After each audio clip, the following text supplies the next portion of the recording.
He walked into the cafe and saw three strangers throw their heads back in the same crooked laugh he'd spent a lifetime trying to hide. Same dimple, same stubborn jawline, same way their eyes went soft right before the punchline. The world tilted. Malik Jordan gripped the doorframe like the floor was a dock cutting loose from shore. He already knew, before the files, before the whispers, before the proof, that the rumor he'd chased for months had a heartbeat. 3 of them. Grown now. 21. His. And the woman he'd loved and lost had kept the ocean between them on purpose. If this is already grabbing you, don't scroll past. Follow this voice to the very last second, because what comes next will have you holding your breath, clutching your chest, and whispering, "No way," at your screen.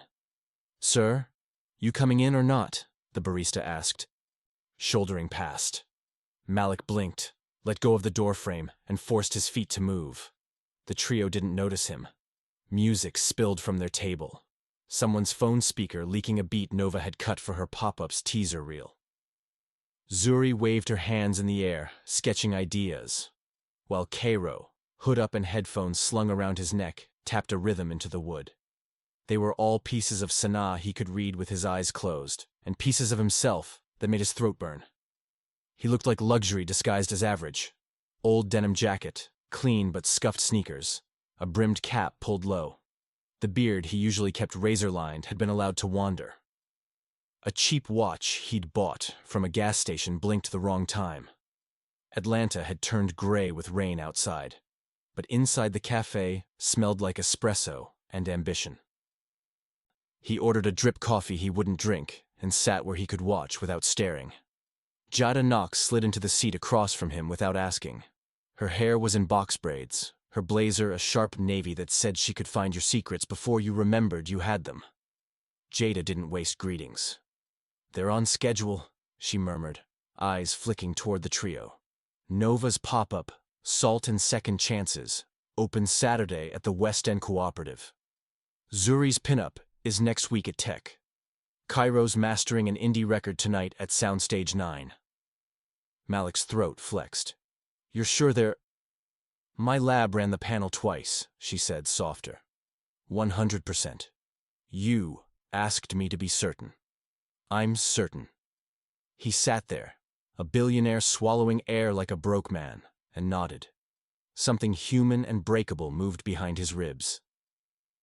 "Sana?" "Still working the night rotation and running the community clinic 2 days a week," Jada said. "She doesn't take pictures, doesn't post, but folks talk. She's got that friend who always knows, Tasha Cole. You remember her?" "How could I forget?" he said, half a smile and a wince. "She's the reason you found out at all," Jada said. "Somebody paid off a stack of clinic invoices. Anonymous donation through a shell that traced to your family foundation before you told me to close it off from her zip code. Tasha connected dots. Sana got mad enough to cry and quiet enough to breathe. And that's when she changed routes. Started keeping the circle small." Malik closed his eyes. Back then he'd tried to help without touching, protect without presence, send money without sending a message. Coward's choreography. He opened his eyes and stared at the 3 laughs he'd missed. "Thank you, Jada." "You sure about the plan?" Jada asked. "Pretend to be broke. Take a dish pit job. Work your way into your daughter's kitchen. That's a lifetime movie if it goes left." "It's the only way they'll see me without seeing me," he said. "If Sana knows before the kids do, she'll lock the door and swallow the key. She's earned that right. But I can't let my first full sentence to them be a press release headline." Jada tilted her head. "And if they recognize you? You are not exactly a low-profile brother, Malik. Atlanta only recognizes you when you want it to," he said. And for once that sounded less like swagger and more like hope. The triplets stood to leave, all 3 in motion, a choreography they didn't even know they knew. Nova's curls bounced out from under a bandana, her forearms inked with herbs and constellations. Zuri's tote bag knocked against her knee, corners worn from too many models and not enough sleep. Cairo walked backward, laughing, then spun. Pushy, Pushed the door with a shoulder like he was keeping beat with the rain. Malik didn't stand. Not yet. He let them blur into the city he'd built, and then abandoned, and then learned to love without being seen. When Jada rose to go, she paused. "One more thing," she said. "DeAndre is calling a board vote on Thursday. The expansion to Houston is on the line. If you ghost that, investors will start telling stories you can't control." "DeAndre Briggs can hold a vote without me," Malik said, jaw tightening. "I gave him a career. He can give me a week." "Careful," Jada said. "Debt paid doesn't equal loyalty kept." He smiled without humor. "I know." Across town, Sana Pierce pressed her palm to a tempered glass window and watched a man in a hoodie press his cheek to a vending machine that refused to love him back. The night had been a mess. 2 code blues, a drunk who threw a shoe at her and cried when she handed it back, a doctor who apologized with his eyes and not his mouth, and a security guard who brought her a granola bar like it was a medal. Sana rolled the tension out of her neck and took the stairs 2 at a time. She didn't like elevators after midnight. She didn't like secrets after midnight either, but she carried a satchel of them like a nurse carries pens. "Girl, you eating?" Tasha Cole appeared in her periphery, a bright scarf around her head and a mouth that could cut glass or laughter, depending on the day. Tonight, it was both. "You got that hollow look like you're chewing on yesterday." "Since when are you a poet?" Sana asked, but she smiled. That was the thing about Tasha. She'd make you smile, even if you just signed a heartbreak. Tasha waved an envelope. "Since somebody mailed the clinic a gift with your name taped to the bottom of it, you want to tell me why I'm opening all your donors' letters like I'm your accountant?" "Because you're nosy," Sana said. "Because I'm your friend," Tasha corrected. She lowered her voice. "These bills were stamped paid by Harbor Hands Foundation. Guess who sits on that board?" Sana stared. The answer was ink on her tongue. "Don't." "I ain't say his name," Tasha said, hands up. "But I swear I see it every time a check clears." "He didn't buy my silence," Sana said quietly. "Nobody said he did," Tasha replied. "But if he's gonna make plays in your life from the shadows, I'm gonna pull the bulb out the lamp. That's what we do." Sana fought the heat behind her eyes. "Don't start. I worked 2 doubles this week. I don't have the energy to be righteous." "I know," Tasha murmured. "And I know you sleep with your phone on loud in case one of your 3 calls, even though they grown and fine and out here living. I know you grit your teeth when Nova says she wants a restaurant like his, and then lies and says she didn't mean his. I know you listen to Cairo's mixes on the bus and don't text him about the cussing. And I know you help Zuri build models on your kitchen floor, like it's a sanctuary." She squeezed Sana's fingers. "You did good, Mama. Don't let old Ghost talk to you like you failed." Sana closed her eyes and breathed. "Who he is don't matter. Who they are does." Tasha nodded. "Then let's feed you." Back in Midtown, Malik met with Amara Langston in a booth at a diner that sold pancakes like apologies. Amara was his attorney, his conscience with billable hours. She slid a folder across the formica. "Houston term sheet," she said. "Sign it, or DeAndre will sign you off the board with investor backing." "He won't," Malik said, but doubt crawled. DeAndre had been hungry lately, smoothing his suits like new skin. "Not yet." "Not this week," Amara agreed. "But if you keep missing calls, it becomes next week. And then it becomes a headline." "I'm busy," he said, and the word sounded small. Amara watched him. "Busy pretending not to be rich?" He didn't answer. She softened. "You think Sana's going to forgive you because you scrub a few sheet pans?" "I don't know what Sana's going to do," he said. "I only know what feels honest for once." "Honest would be a doorbell," Amara said. "Honest would be I'm sorry in daylight. And control would be a door slammed in my face," he said back, more tired than angry. "I deserve it. They don't." Amara leaned back, considered him. "Okay," she said finally. Then do it clean. I'll set up a DBA for the alias. Make sure your check's clear when you're earning $9 an hour. What name? He thought of the boy he'd been, sleeping on a couch that smelled like Second Chance. Marcus J., he said. Out of New Orleans by way of Decatur, if anybody asks. Amara wrote it down. You're sure about this? No, he said, and laughed once, without mirth. But I'm doing it anyway. Saturday came with church bells somewhere and 2 food trucks honking at each other like cousins. The West End Cooperative buzzed with vendors and a drum circle unpacking joy. A chalkboard sign announced Nova Pierce Jordan's debut. Gumbo greens with smoked mushrooms, sweet heat, cornbread with sorghum butter, catfish with a pecan crust, and a dessert called He Left, I Lived, I Still Love. A bourbon peach hand pie that made people tell the truth after 2 bites. Marcus, showed up before dawn. He'd shaved the beard into something uneven. He wore a thrifted tee that said, "Do the work," and meant it. Nova eyeballed him from behind a stack of sheet pans. You showing up to volunteer or you lost? She asked, one eyebrow up like a challenge. Looking for work, he said, using the softer register he'd practiced in the mirror. I can wash, chop, mop, whatever. I'm good with heat and back of house. Heard you could use hands. She looked him up and down, measuring. We pay cash until I get the square reader working, Juris, she said. Tips in a jar. It's a long day. You flake, you don't come back. Name? Marcus, he said, swallowing the second half. Marcus it is, she said. Sinks there. Aprons in the milk crate. We open at 10. He moved like a man who knew kitchens, but pretended he didn't. He asked where she kept the towels. He learned which knob stuck.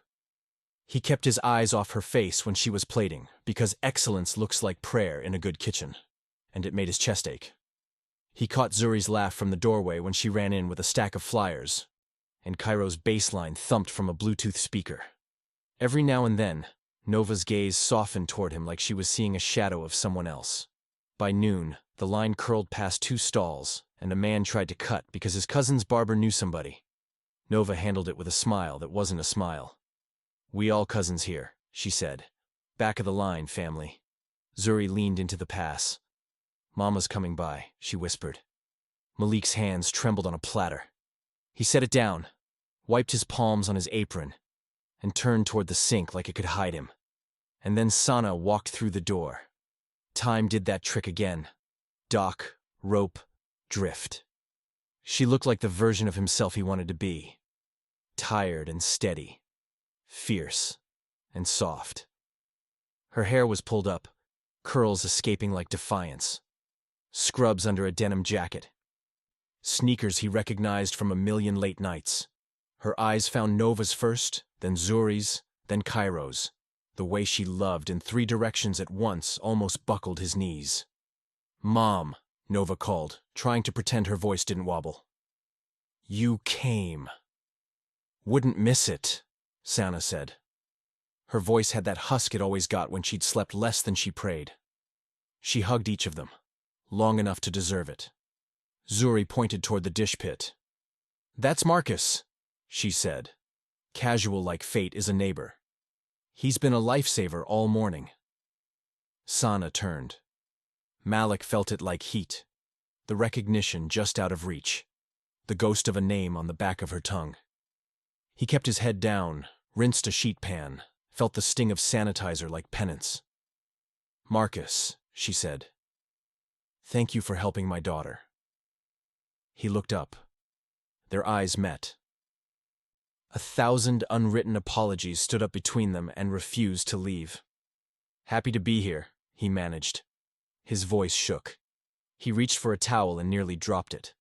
Sana's eyes narrowed, not unkind, just curious. Her gaze moved over his face, his mouth, the way his hands held the pan like it was history. She blinked, and the moment broke. A customer called. Nova yelled, "Behind!" and slid with a tray. Zuri grabbed a stack of to-go boxes and laughed at a joke Cairo made about the hand pie making folks confess. The room breathed again. After the rush, Nova leaned on the stainless and looked at Marcus. "You ever work a real line?" she asked. He shrugged. "Little bit." "You cool staying on?" she said. "Pop-up runs 3 weekends. If this goes well, I'm pitching a residency. I could use a back house lead. I can't pay much yet." He swallowed. "I'm here." "Good," Nova said. She wiped sweat from her brow with the back of her hand and grinned. "Then come meet my mom properly. She's the reason I believe in second chances." Sana turned at the sound of her name, and just like that, there was nowhere left to hide. Malik, Marcus, stepped into the light he'd been avoiding, heartbeat loud enough to drown the room. She reached her hand toward him. Polite, guarded, unknowingly, reaching for the man who'd once put a ring on it, and then put a country between them. He reached back, and every lie he'd told himself trembled. "Marcus," Sana said again, and the way she said it made it sound like forgiveness had a question mark. "Ms. Pierce," he said, and the name tasted like coming home and being turned away on the same porch. Outside, the rain had finally stopped. Inside, the air thinned to a thread. Somewhere, Cairo's beat dropped. Zuri whooped. Nova plated a hand pie and slid it to a waiting couple who held hands like a contract. And Sana Pierce held Malik Jordan's gaze over a dish sink, while the life they used to own walked back into the room wearing an apron, pretending to be a stranger. Atlanta wore a bruised blue dusk that made every streetlight look like a halo. Malik pulled the cap low and the hoodie lower. One more face in a city that swallowed faces whole. Lee, he reminded himself under his breath, the name catching like a pebble in his throat. He rolled the dolly of produce toward the back door of Haven House, the community kitchen Sana had cobbled together from faith, donations, and stubbornness. It smelled like nutmeg and roasted garlic and something that felt almost like home. Jada's voice echoed from this morning. "Don't overplay it. Let her find you, not the other way around." He'd said he understood. He hadn't said he was already afraid he wouldn't survive seeing Sana and not touching her. The steel door popped open and a woman stepped into the frame. Tall, honey-brown skin, braids swept like a crown. Sana wore a gray tee, smudged with sauce. The hem half tucked into faded jeans like she'd been mid-sprint all afternoon. She didn't clock him at first, just the boxes. Tomatoes, collards, red onions. More than I ordered. "Supplier had overage," Malik said, voice rasped down an octave. "You running a line? Or a miracle back here?" "That depends on the night," she answered, finally looking up. Her eyes held him, a flash of recognition, then confusion, then the cool lid she learned the year she left him. "And you are?" "Lee. New on the truck. They told me to check damages." He kept his hands busy with tape, blade, crate. He'd built empires with contracts and code and cutthroat patience. But right now, opening a box of collards felt like diffusing a bomb. She smelled like citrus cleaner and cinnamon. He'd once bought a warehouse so the breeze that touched her skin could come from someplace gentle. Sanaa moved past him, quick, competent. "You can stage those by the walk-in. We played at 6. You feeding a neighborhood or a nation?" "Depends on the night," she repeated. But there was a smile in it now. A small one. The kind he used to live for. He'd mapped her hours for 2 weeks. He'd watched her vow renewal clients file in and out of the event space she ran down the block, the way she counseled brides who'd never seen a healthy marriage, the way she refused to accept cash from folks who didn't have it. He'd learned she wore grief like perfume. Light, daily, unavoidable. He did too. Only his was named work. A laugh exploded from the prep table behind them. "Chef, the sweet potatoes trying to humble me," a young man groaned. He had high cheekbones and a silver hoop in one ear. "Slice thinner, Zaire," Sana called without turning. "If the syrup ends up gritty, I'm blaming your ancestors and your knife skills. Blame my ancestors and my playlist, Zaire shot back, dancing his shoulders to a beat only he could hear. The woman beside him, her hair in a silk press that framed a face too serious for her age, glanced up. Mom, the deliveries came? Her gaze slid to Malik, assessing, careful. Nia, this is Lee, Sana said, moving a crate with her hip. He's helping with inventory. Nia wiped her hands on a towel, extended one. Appreciate you. We run lean and mean. A third figure entered from the alley, carrying a stack of to-go containers with the bored grace of someone who'd rather be anywhere else. Parking is a war zone, he complained, dropping the stack and catching it again with a dancer's quickness. Why are y'all always calm when I'm dramatic? Because you're dramatic, Mal, Zaire said. Mal. Malik swallowed. The nickname might as well have been a lit match in gasoline. The young man looked nothing like him in the obvious ways. He looked exactly like him in the ones that counted. Eyes that noticed exits. Posture that made room for other people in a crowded space. Malachi, he thought. He let Sana name them alone. He'd forfeited that right. Sana clapped once, gathering attention. Okay, crew. I need 10 pans of mac finished. Greens checked, cornbread cut. Zaire, sugar low. Nia, sanitizer levels. Mal, stop arguing with the parking lot and start lining up the to-go lanes. Doors at 6 on the dot. Malachi saluted and fell into step. Nia slid past Malik, almost brushing his arm, but didn't. Zaire hummed, knife catching the light as sweet potatoes surrendered to coins. Malik's chest ached with a sweetness so savage it almost felt like cruelty. They were grown, not kids. Old enough to run kitchens, run lives, run from him if the truth splintered the floor. He'd promised Jada there'd be no reveal tonight. He didn't trust his own body to keep that promise. Lee, Sana said, pointing toward a narrow hallway, there's a busted shelf by dry storage. If you're handy, he was handy with shareholders and hostile takeovers. He was handy with tenderness too, when he remembered how. Show me. She led, not touching, not looking back to see if he followed. The bulb in dry storage buzzed like a fly. The shelf listed like it was drunk. He knelt, found the stripped screw, and braced his shoulder under the wood, the way he used to brace his shoulder under Sana's exhaustion. He remembered their first apartment, her on tiptoes hanging a thrifted painting, him claiming he trusted the nail when he trusted her more. You gonna love me when my good days can't hold my bad? She'd asked then. I'll love you when your bad days hold me up, he'd said. They hadn't known what they were promising. They meant it anyway. Where'd you learn to fix things? Sana asked, arms folded, hip against the door jamb. Foster homes, churches, kitchens, he said, and it wasn't a lie, not exactly. Somebody always needed something to stop listing. She studied him. You from Atlanta? Been here a minute, he said. He was from nowhere and everywhere. The only place that ever felt like home was the space between her shoulder and her jawline, where he used to bury his face when the world got loud. Your hands, she said. They don't look like delivery hands. He froze a fraction of a breath. The manicurist had told him the same thing last week, laughing as she buffed away evidence of a life that didn't have to lift anything heavier than a signature. I moisturize, he deadpanned, tightening the bracket.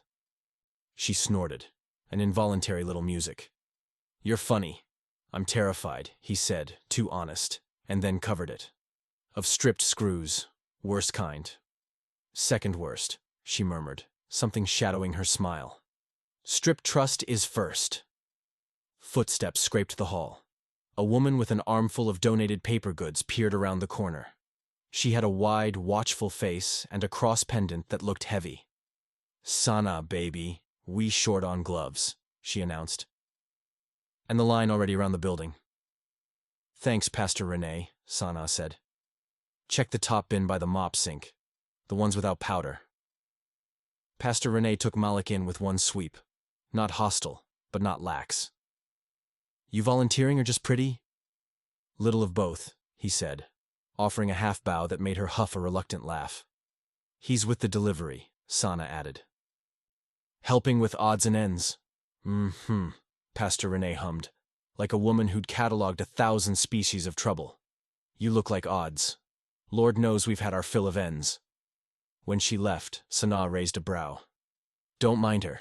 She reads everybody. Saved 3 marriages with that side-eye. Maybe let her save 4, he said lightly, and the air went still. Sana didn't look away, didn't flinch, didn't deny the ruins. She let silence do the talking.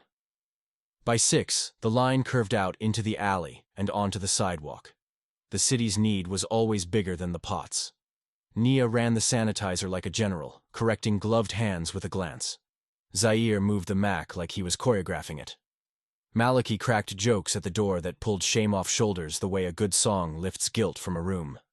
Malik, Lee, fell into a rhythm. Ladling greens, stacking lids, absorbing the weather of their lives. A woman in scrubs on her 3rd double shift in a row. A man who used to be a drummer, tapping the styrofoam with a ghost beat. 2 sisters bickering over who got the bigger piece of cornbread and then splitting both down the middle because love had taught them how to share anger. A figure cut to the front, silk shirt, cologne too expensive for this alley. He wore money like armor, and disdain like an inheritance. Sana, he drawled. It's always an adventure where you are. She didn't bother with a smile. You're blocking the line, Vaughn. Vaughn Mercer spread his arms like he was blessing the street. He owned restaurants, the way some men collected sins. Every cuisine a conquest, every staff a mirror. He and Malik had circled each other for a decade. Sometimes allies, often enemies, always vultures when the other bled. Vaughn didn't clock Malik. Disguises had their joys. Just came to see your little operation, Vaughn said. And drop this. He pulled an envelope from inside his blazer and set it on the folding table, right next to the cornbread. Offer on the event space, he said smoothly. Top dollar. I'll turn it into a craft cocktail bar that actually makes money. It already makes money, Sana answered. Just not for, people who don't need it. You sure about that? Vaughn lifted a brow. Because the property tax bill says otherwise. Look, I'm a generous man. I'll even let you keep the soup kitchen nonprofit thing as a pop-up in one of my places 3 nights a week. Think of the optics. I'll be very moved about it online. Malik felt the old heat crawl his spine. He wasn't a jealous man by nature, but Vaughn had a talent for making good men jealous of their patients. Sana peeled off a glove and picked up the envelope. She didn't open it. I said no last month. I'm still saying no. You'll change your mind, he murmured, before the city does it for you. You heard about the zoning board? They're reviewing permits on this block. Too much foot traffic. Neighbors complaining. He smiled like a cat at a birdcage. You're on borrowed time, Pierce. Nia stepped forward, chin high. Mr. Mercer, we have folks waiting. Take your threats elsewhere. Relax, he said lazily. You must be the daughter. His eyes flicked, calculating. Triplets, right? The famous 3. I saw your interview on that community podcast. Inspiring. All that bootstrap grit. You all are. What? 21? 22. 22, Malachi said flatly. And unimpressed. Cute, Vaughn replied, sliding his gaze back to Sana. Call me when your idealism runs out. He turned, finally sweeping Malik, then dismissing him as quickly as he'd seen him. Nice hoodie, Vaughn muttered, and melted into the crowd. Sana's breath left like somebody'd thumbed her sternum. Malik wanted to put a hand at the small of her back, anchor her. He kept his palms on the lids. You good? He asked. Careful. I'm always good, she said, slipping the glove back on. Hand me those greens. They served until the line thinned to ghosts and gratitude. The alley took a breath. The city exhaled. Inside, The kitchen dissolved into the soft chaos of scrubbing and teasing and counting leftover bread. Pastor Rene boxed desserts for the shelter. Zaire danced with a broom. Malachi tossed a towel at him and got a sweet potato coin to the cheek in retaliation. Nia wiped the steam from the prep table thermometer and logged numbers no one had ever audited but her. Sana leaned against the metal table, rolled her neck, closed her eyes for 3 seconds.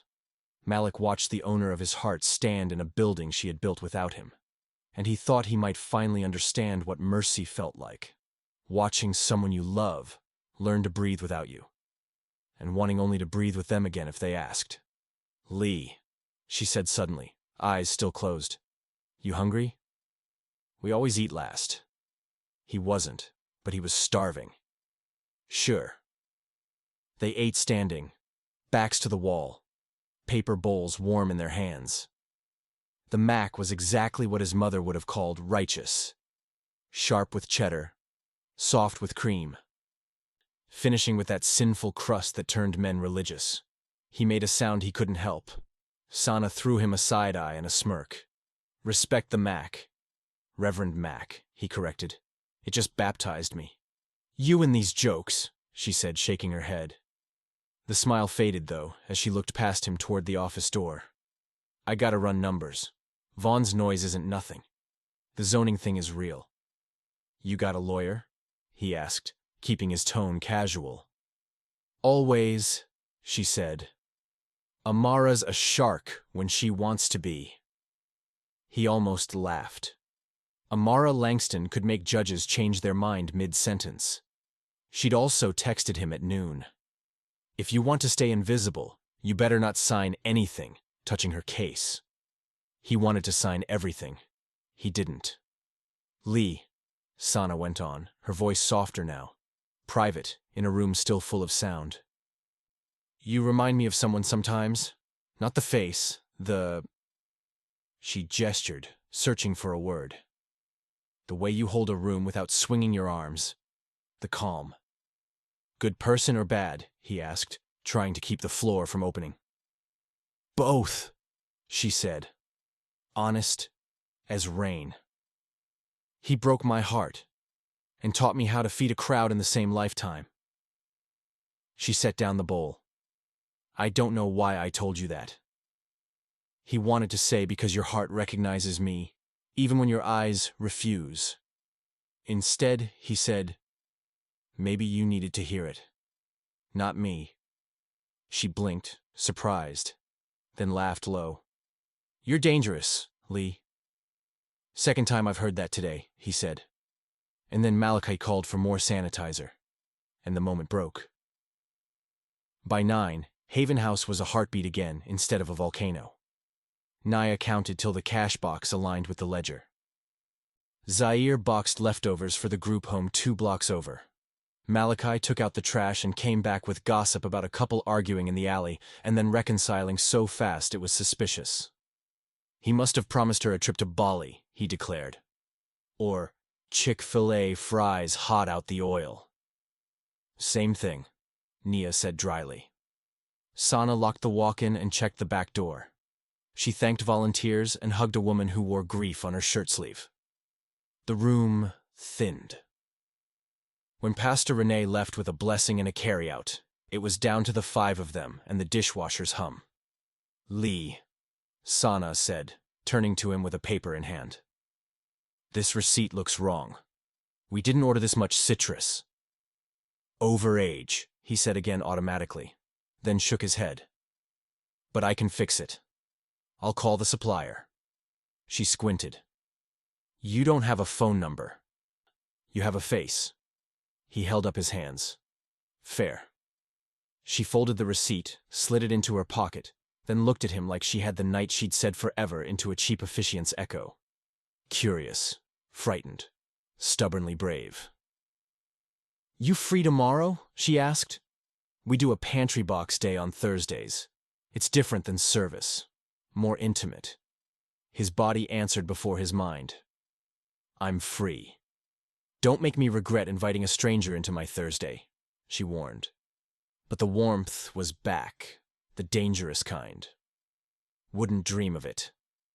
After he left, hoodie back up, city folding him in, he sat in his truck and didn't turn the engine. His hands shook. He put his forehead to the wheel. He whispered her name because there was no other prayer he knew that worked. Lights flashed his mirror. A sedan slid up. Blacked out windows lowering just enough to show Jada's face, glowing blue from a laptop. She didn't bother with hello. Vaughn Mercer moved up his timeline, she said.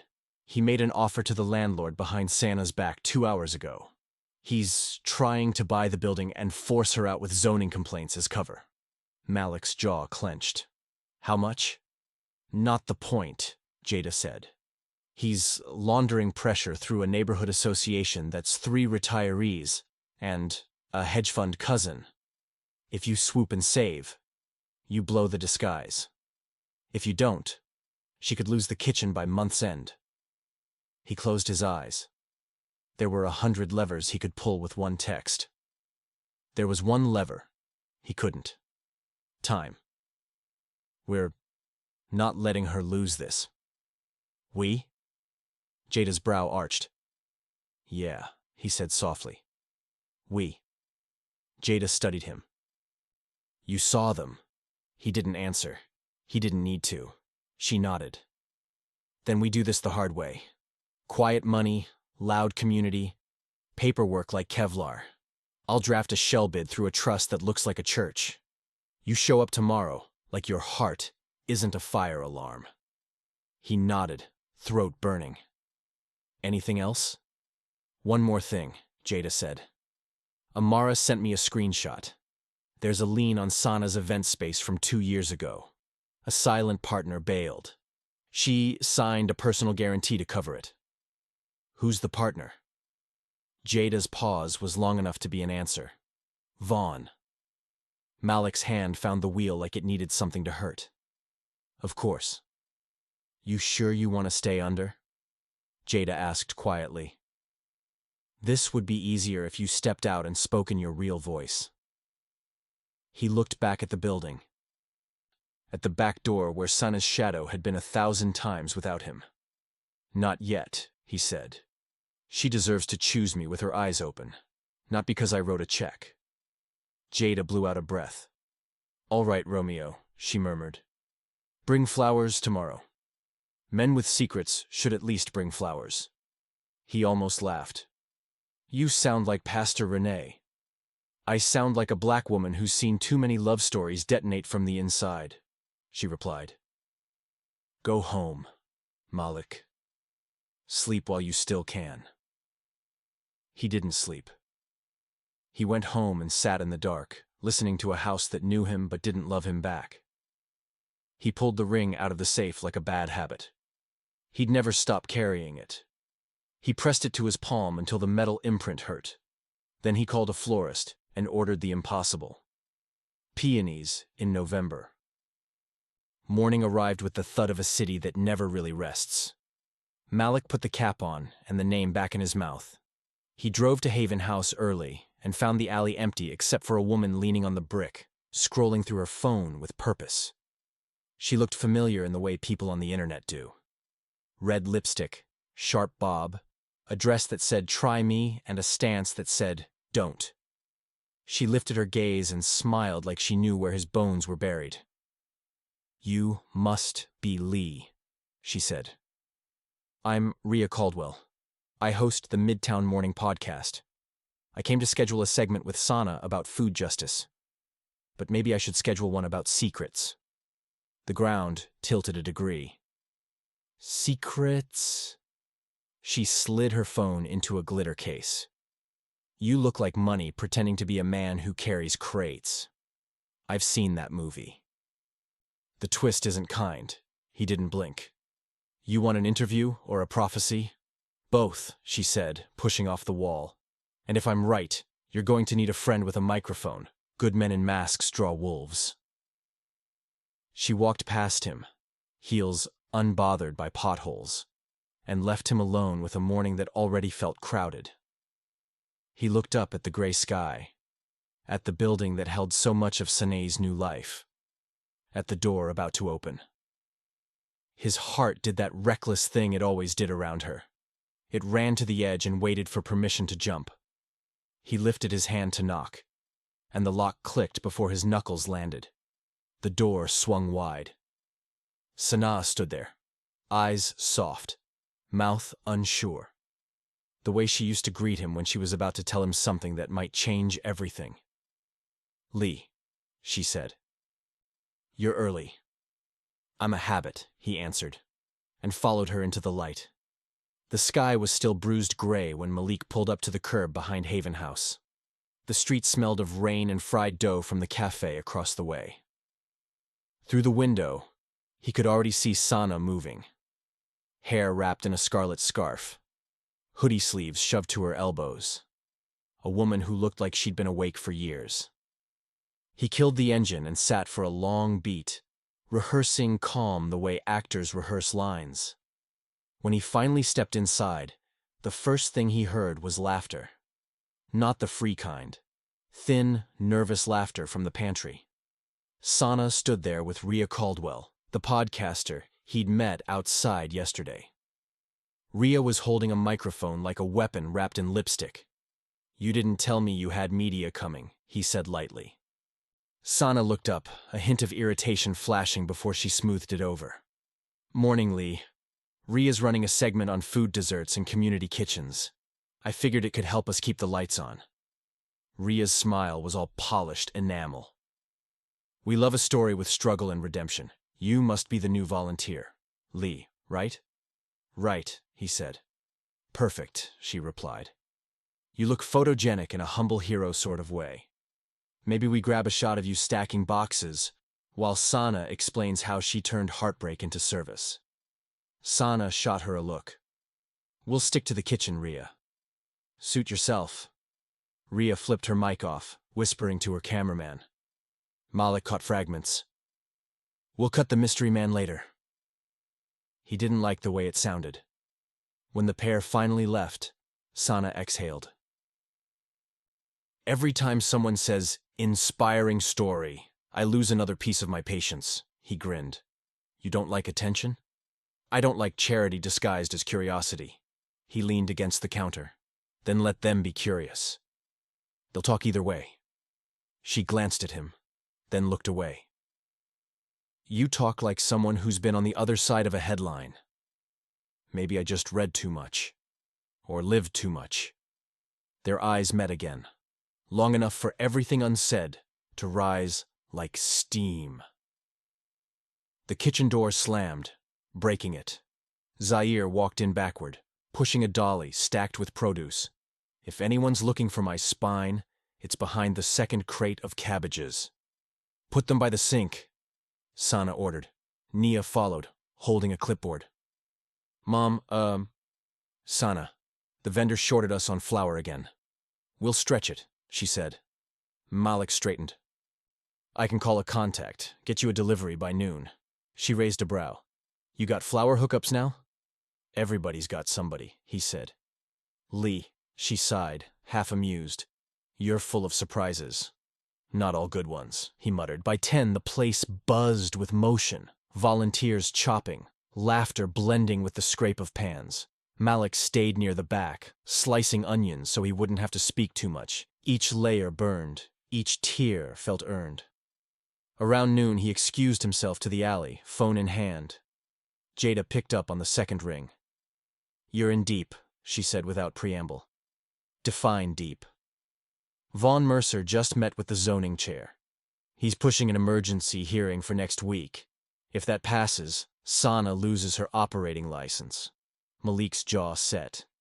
"File the counter petition under the nonprofit trust. Use my personal guarantee, but keep my name buried." "That'll cost you visibility," she warned. "That's the point." Jada hesitated. "You keep playing savior from the shadows. She's going to feel betrayed when she finds out." "She already feels betrayed," he said quietly. "She just doesn't know why." Jada softened. "You sure you're doing this for her? Not for guilt?" He didn't answer.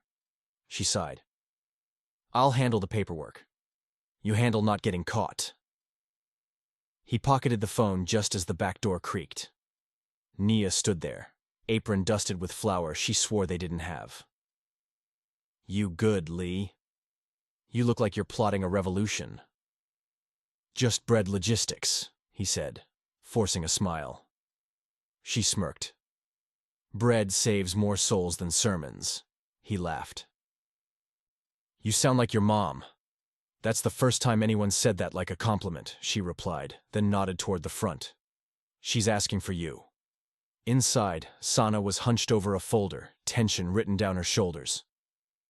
"You're handy, right?" she asked. "I can try. I need that outlet fixed before we lose the freezer."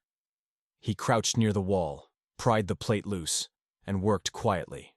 She watched him, arms folded. "You always this calm?" "Only when I'm terrified." "Of electricity?" "Of saying the wrong thing," he said without looking up. "Then say the right one." He met her eyes. "I missed cooking for someone who tasted the love in it." The silence stretched thin. She broke it with a soft laugh that didn't reach her eyes. "Careful, Lee. Lines like that get people hurt. I've been hurt worse." Before she could reply, the front bell chimed. Malik heard Nia greet someone, then Vaughn Mercer's drawl cut through the chatter. "I come bearing news, Santa. Unless it's free groceries, keep it." "Oh, this is richer than groceries." Vaughn dropped a thin folder onto the counter. "The zoning board meets Friday. Your variance won't pass without representation.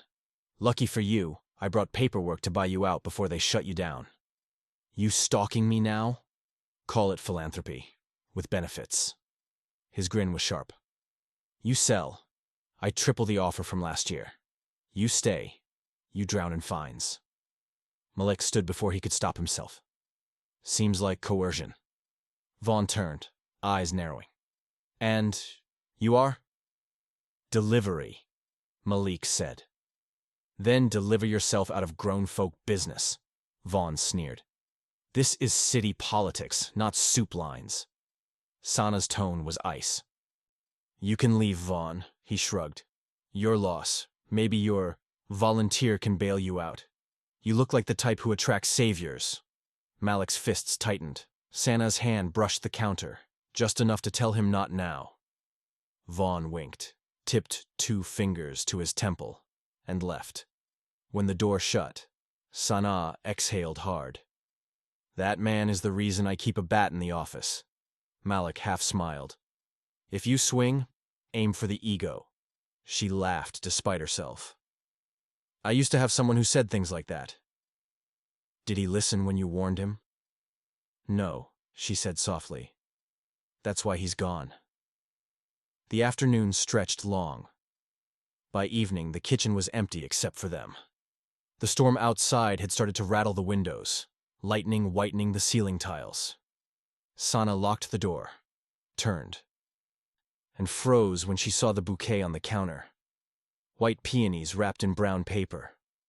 "What's this?" she asked. He wiped his hands on a towel. "Overstock from the market. Thought they'd brighten the room." She traced a petal. "These don't grow here this season. Maybe someone special ordered them." Her eyes lifted, suspicious but curious. "You talk like a man who's seen too much loss." He stepped closer, careful. "Maybe that's what makes love last. The ones who've lost it know what it costs." The air between them changed, slow and dangerous. She didn't step back. "Be careful, Lee. You keep saying things like that. I'll start to believe you mean them." "Maybe I do." Thunder cracked. The power blinked, then steadied. She sighed. "I need coffee before I say something I'll regret." "You want one?" He smiled. "Always." As she turned to the machine, his phone buzzed again. A message from Jada. "Mercer moved money tonight. He's buying the property under a shell LLC. You have 48 hours. Malik's throat tightened. 48 hours to save her world without revealing who he really was. He looked at her silhouette in the kitchen light, steam rising from the cup in her hand. the woman who still didn't know she'd been the center of every decision he'd made for a decade. "Lee," she said, softly, handing him the mug. "Promise me something. Anything. If you're hiding something, make sure it's worth the heartbreak." He swallowed hard. "I'll try." She held his gaze for one long, burning second, then walked past him toward the door. "See you tomorrow." When she was gone, he stood alone with the flowers and the storm. He whispered to the empty room. "You already have." The rain hadn't stopped all night. By morning, Atlanta woke up soaked and raw, the kind of day that smelled like rain on brick and memory. Malik sat in his truck outside Haven House, eyes shadowed by a cap he didn't remember putting on. He'd barely slept. Between Jada's text and Sana's warning, his secret was turning into a noose. When he finally walked in, the kitchen was already alive. Zaire was blasting 90s R&B, singing off-key but full-hearted. Naya was scribbling in a ledger, and Malachi was stirring something that smelled dangerously good. The room felt like family. That was the problem. "Morning, stranger," Sana said from behind him. She traded her hoodie for a fitted black blouse, sleeves rolled up, gold hoop earrings catching the light. "You're early again, trying to make me look bad?" He grinned. "Impossible." "Smooth," she said. "Coffee's fresh. Don't say I never spoil my volunteers." He took the mug, fingers brushing hers for half a second too long. "You spoil plenty." "You don't even know me like that," she said. But there was a crack in the armor. "Give me a chance," he replied. She arched an eyebrow. "That line works on the women who don't know what rent feels like."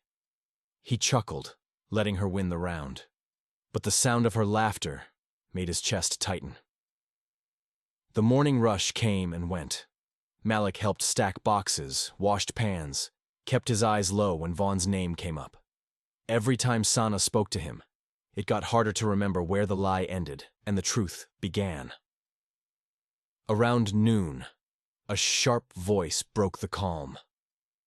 "Excuse me, who's in charge here?" Everyone turned. A man in a gray suit stood by the door, holding an envelope. Behind him, Rhea Caldwell, the podcaster, was recording with her phone. Sana stepped forward. "That's me. Can I help you?" The man handed her the envelope.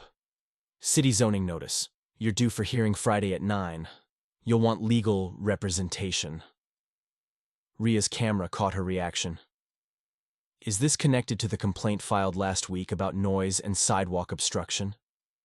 Sana's jaw tightened. "You tell me."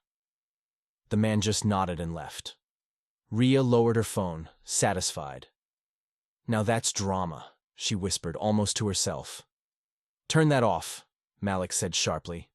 Rhea blinked. "Excuse me?" "You heard me.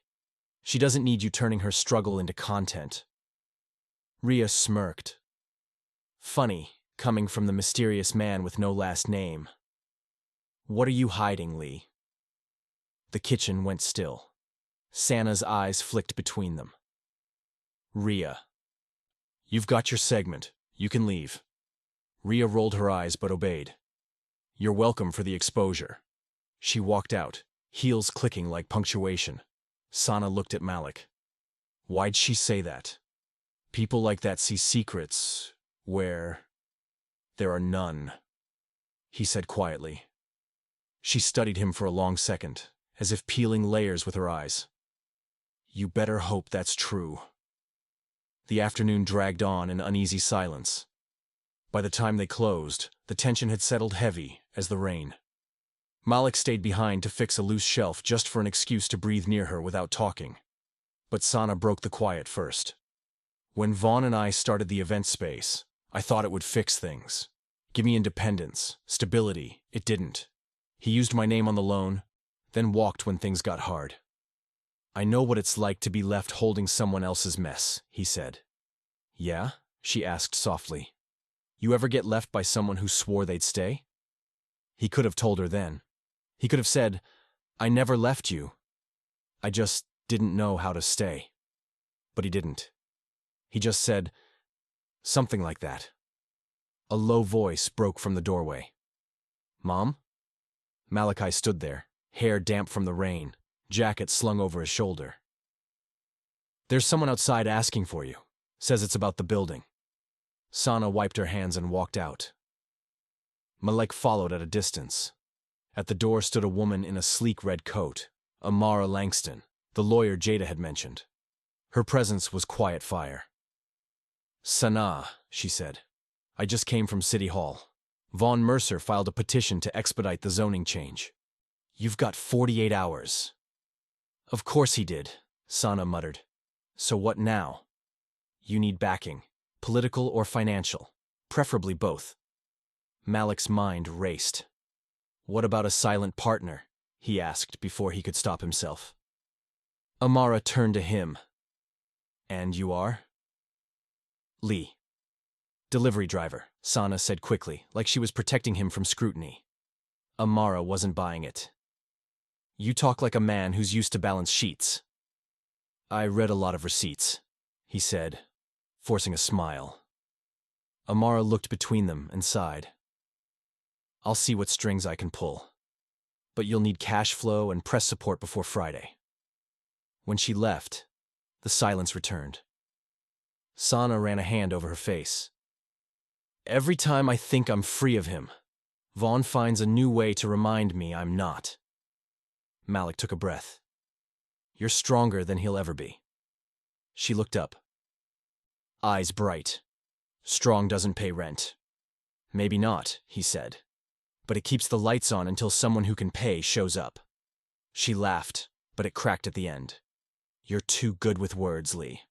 He stepped closer, voice low. "Only when I mean them." The storm outside surged, thunder shaking the windows. For a moment, the power flickered again. In the half-dark, they stood inches apart, the hum of the refrigerator the only sound between them. "Tell me something true," she said, quietly. He hesitated. "I still cook for ghosts." Her breath hitched. "Then maybe they're hungry for closure." Before he could answer, Malachi came back in. "Sorry, there's a woman outside again. The podcaster." Rhea leaned against the door frame, phone in hand. "Don't shoot the messenger," she said. "But you're trending. Save Haven House. Someone posted your zoning notice. The city's blowing up." Sana blinked. "That's supposed to help?" "Maybe," Rhea said. "Or maybe it'll make Vaughn double down. Either way, you're a story now." She looked at Malik again. Smile, wicked. "And every story needs a twist." When she left, Malik exhaled slowly. "She's dangerous." "So are secrets," Sana replied. He didn't argue, because she was right. Every lie he told her had an expiration date. And it was getting closer by the hour. Outside, the rain finally stopped, but the air stayed heavy. He drove home that night through puddles that reflected the city's broken lights, each one a reminder of the promises he hadn't kept. The next evening, the city was drenched in gold and gray. Atlanta sunsets had a way of making everything look like forgiveness, until you realized some things couldn't be washed clean. Malik parked across from Haven House and stayed there for a minute, watching the light settle on the brick walls. The sign above the door flickered once, twice, then steadied, like it was deciding to fight another day. Inside, the hum was different, quieter, focused. The usual laughter was missing. Nia was on her phone, pacing by the window. Zaire sat at the counter, eyes low, scrolling through something he didn't want anyone else to see. And Sana was alone at one of the prep tables, staring at a letter spread open beside her coffee. Malik knew what bad news looked like. He didn't have to ask. "Let me guess," he said softly. "Vaughn?" She looked up, tired smile playing at the corner of her mouth. "He's offering double the amount he did before. Said it's his final act of goodwill." That man's idea of goodwill could poison a river. "Funny," she murmured. "That's what I told him." He moved closer, eyes on the letter. "And?" "I told him to go to hell." He laughed quietly. That's the woman I remember. Sana tilted her head. Remember? He froze for half a second. I meant the kind of strength I remember admiring. From people like you. Her gaze lingered on him, like she wanted to believe that, but couldn't quite. You talk like a man who's seen me before. Maybe in another life, he said. Naya hung up her call and sighed. Mom, social media's a mess. People are arguing over the zoning case like it's reality TV. And someone leaked a copy of the purchase offer. Guess who they're blaming for it? Me, Sana said. Or Vaughn. Same difference. No, Nia said. They're blaming him. She nodded toward Malik. They're saying the guy who's been helping us, Lee, is working with Mercer. The words landed heavy. Zaire looked up from his phone. It's everywhere. Some fake blog posted a picture of you outside the restaurant downtown. Said you met with Vaughn. Malik went still. I haven't seen Vaughn since that day here. Doesn't matter, Nia said. Online. Truth doesn't need proof. Sana studied him quietly. Is it true? He looked straight at her. No. Then say you swear. I swear, he said, voice steady. Zaire pushed his phone across the counter. Then you might want to see this. The screen showed a grainy photo. Malik in a suit, shaking hands with someone at City Hall. The caption read, Lee Howard, real estate consultant, linked to Mercer Development since 2018. Sana's hand tightened around the edge of the table. Lee Howard? She asked slowly. Your last name's Howard? Malik's pulse quickened. I can explain. I asked you one question, she said. Her voice was calm, but her eyes weren't. Yes, he said. It's Howard. Then explain why a so-called volunteer shows up out of nowhere, fixes electrical issues like a contractor, talks like a CEO, and conveniently shows up every time Vaughn Mercer makes a move against me. Because I was trying to fix what I broke, he said quietly. The room went dead silent. Sana stared at him. What did you say? He took a step closer. You asked me once if I'd ever been left by someone who swore they'd stay. His voice was low, raw. I didn't leave you, Sana. I left us. Because I didn't think I deserved to stay. Nia blinked. Wait. What? Zaire stood. Confused. Hold up. What is he talking about? Sana took a step back. You don't get to walk in here under a fake name and say things like that. Not now. Not after everything. I didn't come to lie to you, he said. I came because Vaughn's about to bury this place, and I'm the only one who knows how deep his pockets go. And what? This is redemption, she snapped. You think saving my building fixes what you did? No, he said. But it's a start. The air felt electric. The storm outside began again, thunder rolling low like a warning. Sana turned away, voice shaking. Do you even know what you put me through? You promised me forever, Malik. And then one day, you disappeared. No message, no closure, just silence. He stepped forward, voice cracking. I didn't disappear. I was forced out. By who? By the same man trying to take this place from you, he said. Vaughn Mercer wasn't just your ex-business partner. He was my investor. He threatened to destroy everything I'd built if I didn't walk away. Said, if I stayed with you, he'd make sure you lost everything. So you just left? She whispered. I thought I was protecting you. You don't protect someone by vanishing, Malik, she said, tears sliding down her cheeks. You just teach them how to stop trusting. The sound of the rain filled the space. Malik swallowed hard. If I could undo it, I would. Every single day since I left, I've been trying to make it right. Zaire broke the silence. So, this whole time, you've been pretending to be someone else just to what? Play savior. No, Malik said. To keep Vaughn from recognizing me before I could stop him. Nia shook her head. That's insane.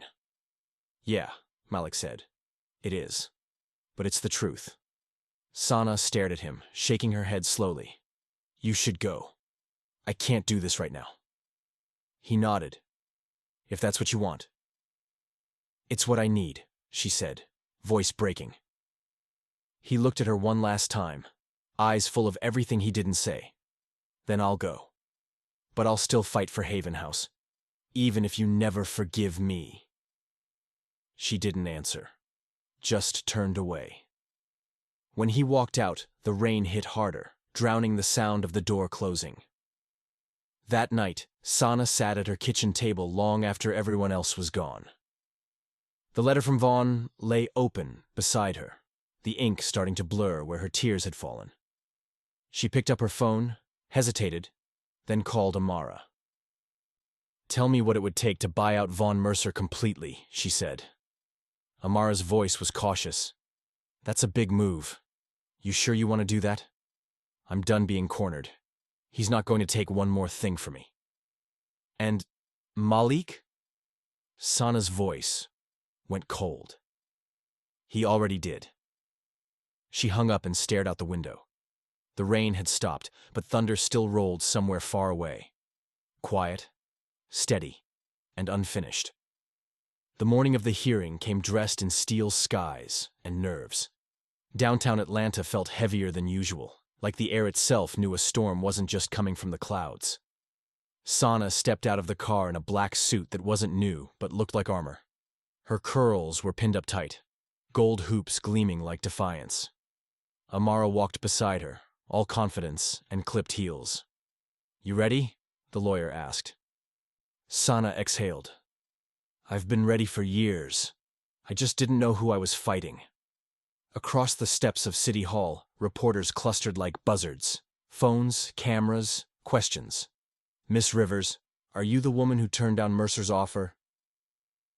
Is it true your ex-business partner filed a personal claim against you? Did your volunteer betray you?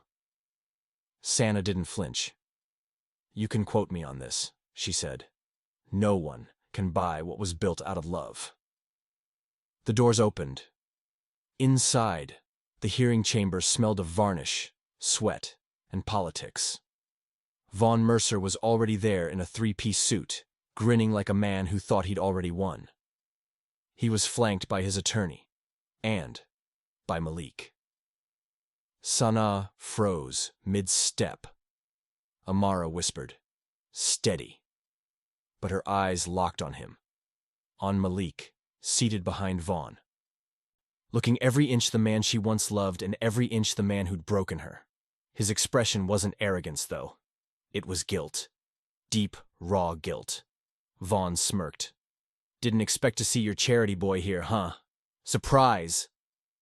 Sania's voice came out low and sharp. What are you playing at? Vaughn leaned closer, whispering. Didn't he tell you? He's my consultant. Always has been. The room murmured as reporters typed furiously. Amara stood tall. That's a lie. Is it? Vaughn said, gesturing lazily. Maybe Malik, or should I say Mr. Howard, can clear that up. Every eye turned to him. Malik rose slowly, hands clasped, shoulders squared. He looked at Sana. Really looked at her. It's true, he said. The sound in the room broke like glass. Amara shot him a look that could cut steel. You might want to explain that before my client walks out and burns this place down. Malik nodded once. I was Vaughn's consultant, years ago. Before Haven House existed. Before Sana and I... He stopped, breathed. Before we fell in love.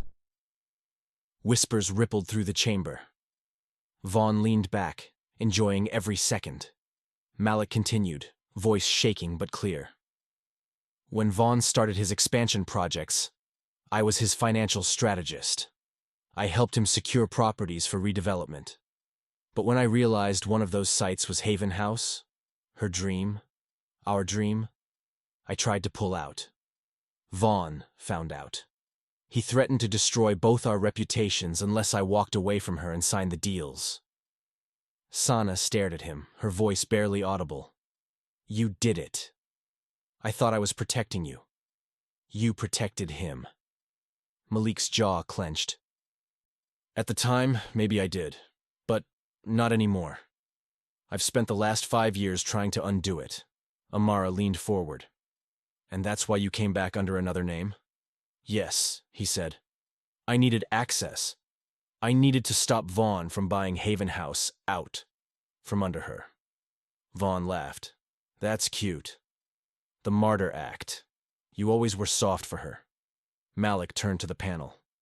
I have documents. Wire transfers, zoning proposals, and 3 falsified permits tied to Mercer Development. Submitted under shell corporations. If you check the timestamp, you'll see they were filed during prohibited hours, after the public registry closed. That's bribery and forgery. The chamber erupted. Reporters shouted. Vaughn's lawyer scrambled for papers. Sana just stood there, frozen between fury and disbelief.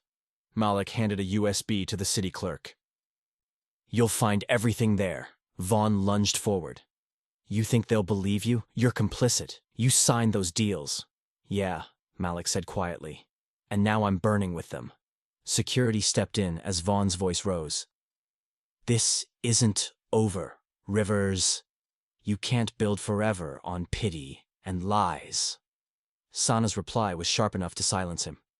No, Vaughn. But I can rebuild on truth. The hearing was adjourned in chaos.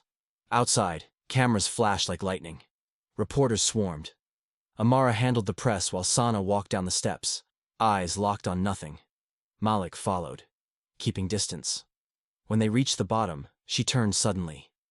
Why didn't you tell me sooner? I wanted to, he said. But I didn't know how without losing the chance to fix it. You lost me anyway, she said. Maybe, he admitted. But at least now you know the truth. She studied him for a long, silent moment.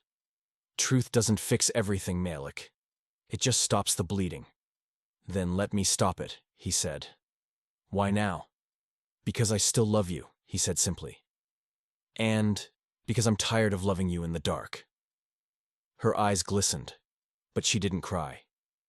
You should have said that before you disappeared. I wasn't the man who deserved you then. And what makes you think you are? Now. He didn't answer. Just looked at her. Steady. Wrecked. Certain.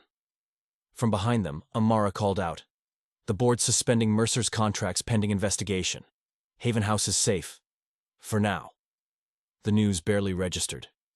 The storm had broken, but the silence that followed felt heavier than thunder. Sana turned away. Go home, Malik. He took a breath. Where's that? Anywhere that's not here, she said softly, and walked to her car without looking back. He didn't drive home that night. He sat in the truck outside Haven House until the streetlights flickered out. The building was quiet again, safe for now, but hollow, like a wound that had stopped bleeding but hadn't healed. Malik rested his forehead against the steering wheel and whispered, What happens when you save everything but lose the reason you were saving it? The city didn't answer. It just rained again. Before we begin, if you've made it this far into this story, your support means the world. Every like, comment, and subscription keeps this channel alive and helps me tell more stories, like this one. So if you're watching right now, hit that subscribe button, drop a comment to tell me where you're watching from, and stay tuned to the end. You'll want to hear how this ends. The morning after the hearing, the city felt like it was holding its breath. News anchors replayed the footage over and over, Malik exposing Vaughn, Sana standing her ground, the chaos that followed. Social media split in half. Some called Malik a hero. Others said he was a fraud. But none of that mattered. Not to Sana. Not anymore. She was back at Haven House early, unlocking doors, sweeping floors, folding chairs. Anything to keep her hands moving and her mind off Malik. The smell of coffee filled the room. It used to remind her of mornings with him. Now it just reminded her of what couldn't be fixed. By noon, Amara showed up. "You've got reporters calling, city officials begging for interviews, and donations flooding your site," she said. "You just became Atlanta's symbol of resilience." "Funny," Santa muttered. "I don't feel resilient. I feel tired." Amara smiled knowingly. Healing doesn't always feel like victory. Sometimes it just feels quiet. Before Sana could reply, the door opened, and Malik walked in. He looked different. Not in the suit he wore at City Hall, not the clean-cut version the internet had picked apart. Just Malik, jeans, gray hoodie, exhaustion in his eyes. He held something wrapped in brown paper. "I brought this back," he said. Sana stared at him. "You shouldn't be here." "I know. But if I leave without saying this, I'll regret it for the rest of my life." He unwrapped the package and set it on the counter. It was a framed photo, the two of them from years ago, back when Haven House was just a sketch on a napkin. They were both younger, happier, messy in the best way. "I found it in Vaughn's office," Malik said. "He kept it as leverage. I thought you should have it." She didn't touch it. "You really think a picture fixes everything?" "No," he said. "But maybe it reminds us why we built it in the first place." Sana crossed her arms. "Why'd you really come back, Malik? After all this time?" He hesitated, then said softly, "Because I couldn't keep watching you fight alone. I owed you more than that." "Owed me?" she repeated. "That's not love. That's guilt." "Maybe," he said. "But guilt's what brought me back. Love's what kept me here." Her throat tightened. "You don't get to say that word like it still belongs to you." "Then I'll earn it back," he said quietly. "If it takes the rest of my life, I'll earn it." Before she could answer, the door burst open. Zaire and Nia stepped in, faces lit up with disbelief. "Mom, turn on the TV!" Nia gasped, grabbing the remote. The local news was live. Vaughn Mercer in handcuffs, escorted from his office. Charges of fraud, bribery, and perjury scrolled across the screen. The footage replayed of Malik handing over the USB drive, Sana confronting Vaughn, the moment everything changed. Sana's hand flew to her mouth. "He's actually gone," Malik said. "For good." The kids turned to him. "You did that?" He shook his head. "We did. You. Your mom, Amara. The people who refused to give up. I just pushed the first domino." The room fell quiet again. Sana turned off the TV. "So now what? You disappear? Again? Move to another city and leave a trail of unfinished stories?" "No," he said. "This time, I'm staying. Not to fix the past. I know that's gone. But to build whatever future you'll let me." She looked at him for a long time. "You really think it's that simple?" "No," he admitted. "But it's honest." The silence that followed was heavy and raw. Then, Nia spoke. "Mom, if I may, people don't fight this hard to stay strangers." Zaire nodded. "Yeah. Maybe it's time to stop running from what already survived everything else." Sana laughed softly through tears. "You two sound like old souls." "Maybe we just got tired of watching y'all dance around each other," Nia teased. Malik smiled. "Smart kids." Sana exhaled, her resolve softening. "You know what's crazy? I prayed for peace. Not love. Not reunion. Just peace. But peace walked back in here with the same eyes that broke me once." He stepped closer, voice trembling. "Then let me be the version that brings peace this time." She didn't move, didn't speak. Then slowly, painfully, she reached out and took his hand. For a moment, neither said anything. The world outside the window moved on. Cars, voices, city noise. But inside, it felt like time had stopped. "Start small," she whispered. "Help me repaint the sign tomorrow. He smiled, the first real one in years. Whatever you need. She nodded. We'll see. They stood there, hand in hand. The air between them fragile but alive again. Later that night, after everyone had gone, Sana locked up Haven House alone. The rain had finally stopped. She looked back at the space that had nearly been stolen, and at the ghost of a man who had finally stopped being one. Love, she realized, wasn't about the grand gestures. It was about staying when the noise died down, and for the first time in a long time, she didn't feel alone in the silence. If you made it to the end, thank you for watching. Your support keeps this channel alive and helps me bring more stories like this one to life. Don't forget to hit that subscribe button, like this video, and tell me where you're watching from. You might just hear your name in the next shout-out.